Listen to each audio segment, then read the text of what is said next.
गुरु बिनु ज्ञान न उपजै, गुरु बिनु मिटै न भेद, गुरु बिनु संशय ना मिटै, जय जय जय गुरुदेव।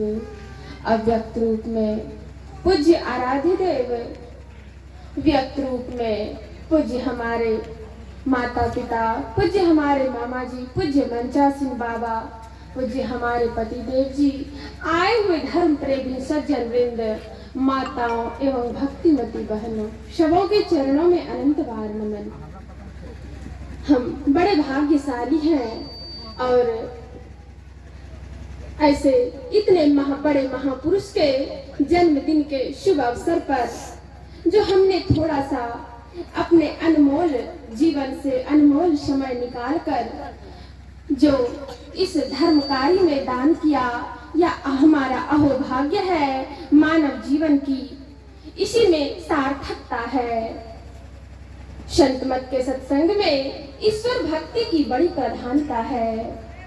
हमें सत्संग में ज्ञात कराया जाता है कि ज्ञान भक्ति क्या है, ईश्वर क्या है, वैराग्य क्या है, सुख क्या है, दुख क्या है, ईश्वर को किस प्रकार प्राप्त किया जाता है और ईश्वर को हम कैसे पा सकते हैं, उनके मार्ग पर कैसे चल सकते हैं, इसकी प्रथम सीढ़ी संत मत में जो हमें योगिक क्रिया बताई जाती है वह मानस जप है।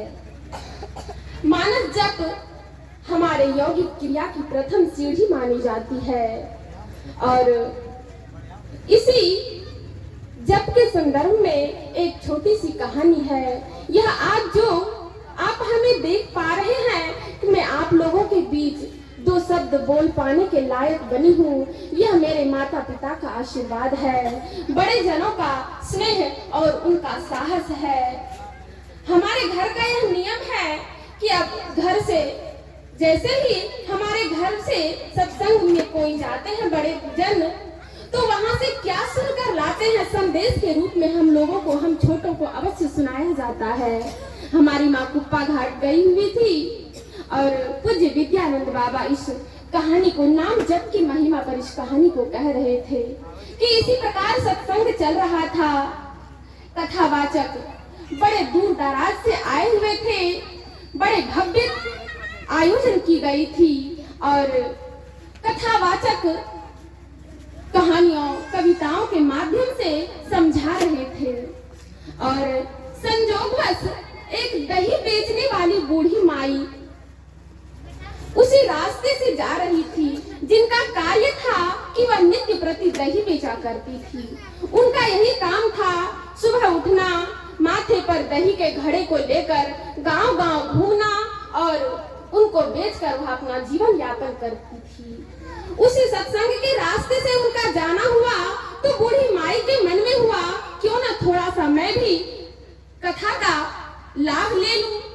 इसी ख्याल से वह कुछ देर के लिए उस सत्संग में बैठ जाती है और सत्संग को सुनने लगती है। महात्मा जी नाम जप की महिमा पर कह रहे थे कि नाम जप की बड़ी महिमा है। अगर हम नाम का सहारा ले लें तो इस भव सागर को हम पार कर सकते हैं। नाम जप की महिमा बताई जा रही थी, लोग बड़े ध्यान पूर्वक सुन रहे थे और उस बूढ़ी माई ने मात्र एक लाइन यही सुना कि अगर हम नाम का जप करेंगे तो भव सागर को पार कर सकते हैं और इस पंक्ति को उस बूढ़ी माई ने अपने हृदय में बैठा लिया और वह मन ही मन सोचने लगी, नाम जप से हम भवसागर को पार कर सकते हैं।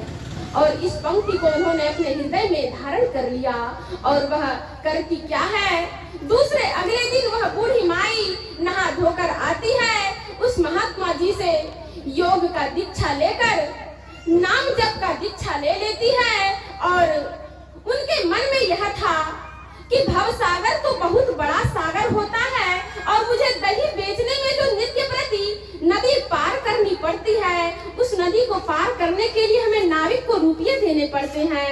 अगर इस नाम के सहारे भव सागर को पार कर सकता है तो नदी क्यों न मैं पार कर जाऊंगी। और इसी ख्याल से उन्होंने महात्मा जी से दीक्षा लिया और नाम जप करना प्रारंभ कर दी। विश्वास के साथ, विश्वास में बहुत बड़ी शक्ति है। कहते हैं बिनु विश्वास भगति नहीं, तेहि बिनु द्रवहीनो राम कृपा बिनु सपने हूँ, जीवनो लह विश्राम। वह बूढ़ी माई उस नाम जप के सहारे विश्वास के साथ नाम को जपना प्रारंभ करती है। चलते फिरते सोते बैठते उठते जागते वह बूढ़ी माई अपने हृदय में नाम को धारण कर लेती है। और नाम की महिमा कहिए, वह बूढ़ी माई अगले ही दिन उस अपने दही का घड़ा लेकर चलती है और चलते चलते नदी के पास पहुंचती है। नाविक कहता है बूढ़ी माई आ जाओ, नाव भर गया है, अब उस पार जाना है। नाविक बुला रहा है, लेकिन माई कहती है नाविक आज मैं तुम्हारे नाव के सहारे नहीं, आज मैं प्रभु के नाम के सहारे इस नदी को पार करूंगी। और विश्वास के साथ वह नाम का जप करते हुए उस नदी को पैदल पार कर जाती है।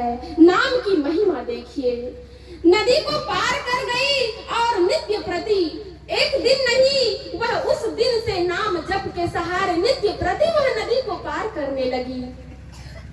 होते होते यह पूरे गांव में यह समाचार पूरे गांव में फैल गया कि वह बूढ़ी माई पैदल नदी को पार करती है नाम जप का सहारा लेकर।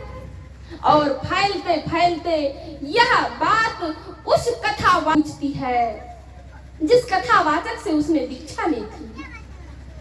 जैसे ही उस कथावाचक ने सुना वह आश्चर्यचकित हो गया, क्योंकि उसे विश्वास नहीं था। वह लोगों को उपदेश तो देता था, लेकिन उसे खुद विश्वास नहीं था। इस घटना को देखने के लिए, इस महिमा को देखने के लिए, इस प्रभु के चमत्कार को देखने के लिए वह उस बूढ़ी माई के पास पहुंचती है और वह अपने आंखों से इस चमत्कार को वह कथावाचक देखना चाहता था। और इस घटना को वास्तव में उन्होंने अपनी आंखों से देखा भी। देखता है कि उस नाम के सहारे सच में अपने नेत्रों से उसने देखा कि वह बूढ़ी माई नदी को पैदल पार करती है। वह आश्चर्यचकित हो गया, उसे विश्वास नहीं हो रहा था कि आखिर यह कैसे हो सकता है। वह लोगों को उपदेश तो करता था, लेकिन उसे खुद विश्वास नहीं था। नानक साहब ने कहा, नानक नाम जहाज है, चढ़े सो उतरे पार। नानक नाम जहाज है, चढ़े सो उतरे पार। इस नाम की महिमा बहुत बड़ी है। और कहते हैं संत वचन वह सुधा, देव भी जिसके सदा भिखारी। संत वचन वह रज है, जिसका नर प्रधान अधिकारी। कैसे विश्वास होगा, और जब तक विश्वास नहीं करेंगे हम साधना में सफलता कैसे पा सकते हैं। संत वचन वह सुधा, देव भी जिसके सदा भिखारी। संत वचन वह रज है, जिसका नर प्रधान अधिकारी। सामर्थ्य अमर बन जाता जिससे, वह संजीवन रज है। संत वचन सब भव रोगों का रामबाण भेषज है। मिटती जहां स्वयं जाते ही त्रैतापों की ज्वाला। भरता पुलक मोद तन मन में भाव उर्मी की माला। जहां न जाकर प्यासा लौटा है कोई भी प्राणी। सुर धुनी सी सबको सुख देती संतों की वाणी। वेद शास्त्र अनुभूति तपस्या का जिसमें संचय है। संतों का वरद वचन वह मंगलमय निर्भय है। वेद शास्त्र अनुभूति तपस्या का जिसमें संचय है। संतों का वरद वचन वह मंगलमय निर्भय है। क्यों बैठा कर्तव्य मूढ़ वन, बन चिंता का वाहन। संत वचन के सुधा सिंधु में, कर संतत अवगाहन। तम से परे होती के जग में, होता जो जगमग है। संत सच्चिन्मय उस परम धाम का, संत वचन शुचिमग है। आज हम जितने भी महापुरुषों का हम ग्रंथों में अध्ययन करते हैं, उन्होंने किनका सहारा लिया। केवल भगवान राम ने केवल एक रावण का उद्धार किया, लेकिन उस नाम के अपने राम नाम के सहारे हजारों लोगों ने, करोड़ों ने, असंख्य लोगों ने अपने जीवन का उद्धार किया। एक कृष्ण ने केवल कंस का उद्धार किया, लेकिन उनके नाम ने न जाने कितने पतितों को पावन बना दिया। कौन बता सकता है संतों की वाणी में कितना दम है, दासी सुत देवर्षि बन गया, जीवन हुआ सफल है। उसी संत की वाणी ने यह चमत्कार दिखलाया, और क्या हुआ, दैत्य वंश में देवोपम प्रहलाद प्रकट हो आया। अगणित बार संत वाणी ने निज प्रभाव प्रगटाया, मान उसे बालक ध्रुव ने हरि का ध्रुव पद पाया। एक लुटेरा था जो वन में मान संत की वाणी, दासी सुत बन गया आदि कवि, भुवन विदित विज्ञानी। बोलिए प्रेम से श्री सद्गुरु महाराज की जय।